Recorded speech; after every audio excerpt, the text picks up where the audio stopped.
Have you ever wondered why your income seems to disappear without a trace? Could the 50-30-20 rule be the solution? Today, we're going to introduce a simple yet effective financial framework that has the potential to transform your financial life. Picture this: a 26-year-old named James earning $4,000 a month in 2019, yet has nothing to show for it. No savings, no investments, no idea where his money was going.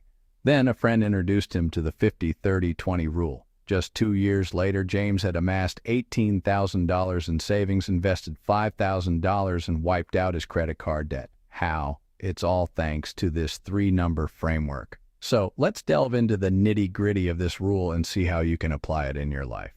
The 50-30-20 rule, as simple as it sounds, has three categories: needs, wants, and savings. The beauty of this rule lies in the simplicity of its allocation. Let's dive deeper into each category. First, we have needs. This category takes up 50% of your take-home pay. Needs are the essentials, the non-negotiables. These are your rent, utilities, food, transportation, and insurance.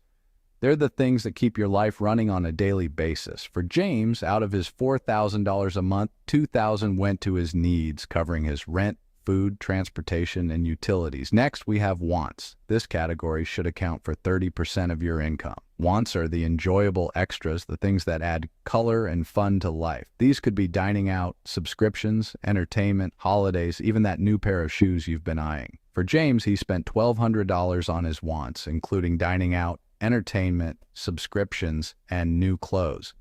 Finally, the remaining 20% goes to savings and investments. This is the portion of your income that secures your future. It could be an emergency fund, index funds, or debt payoff.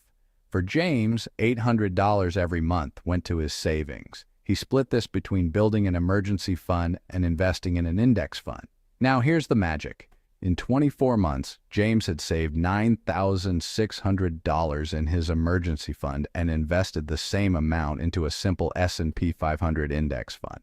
That's $18,000 built on a monthly income of $4,000 while still having money left over to enjoy life.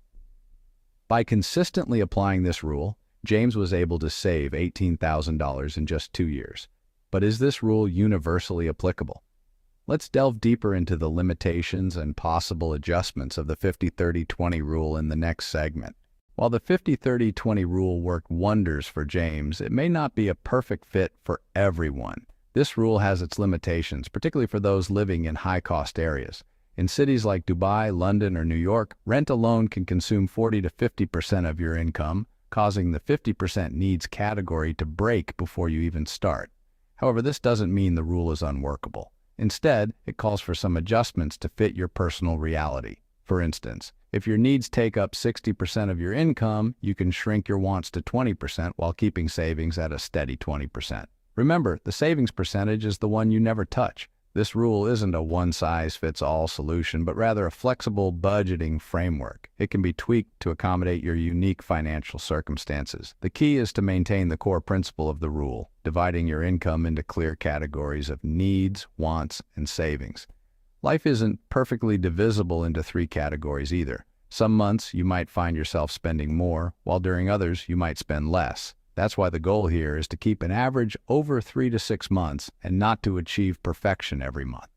Despite its limitations, you can still make this rule work for you by avoiding common mistakes. It's all about making the most of what you earn and spending wisely. When implementing the 50-30-20 rule, there are 3 common pitfalls you must avoid.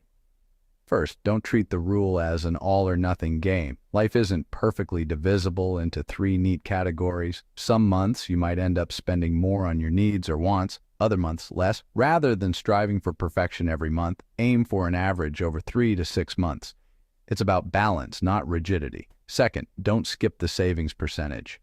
Most people make the mistake of saving whatever is left over after all the spending, but James did the opposite. He moved $800 to savings on payday before spending a dime. This is a game-changing strategy. Automate your savings first and then spend the rest. This one shift in approach can make a world of difference. Lastly, don't forget to review your budget. A common oversight is setting up a budget and then never looking at it again. Set a monthly 30-minute money review. Examine where your money actually went versus the plan you had. This self-check habit is what distinguishes those who stick to budgets from those who don't. By avoiding these mistakes, you can reap the benefits of this rule, just like James did. And remember, the goal isn't to create a straitjacket for your finances, but to give you control and freedom. So go forth and budget wisely. Now that you understand the 50-30-20 rule, it's time to take action. Start by grabbing a notepad or opening a notes app. Write down your monthly take-home pay. Now multiply that number by 0.5, 0.3, and 0.2. These calculations will give you your personalized targets for needs, wants, and savings respectively.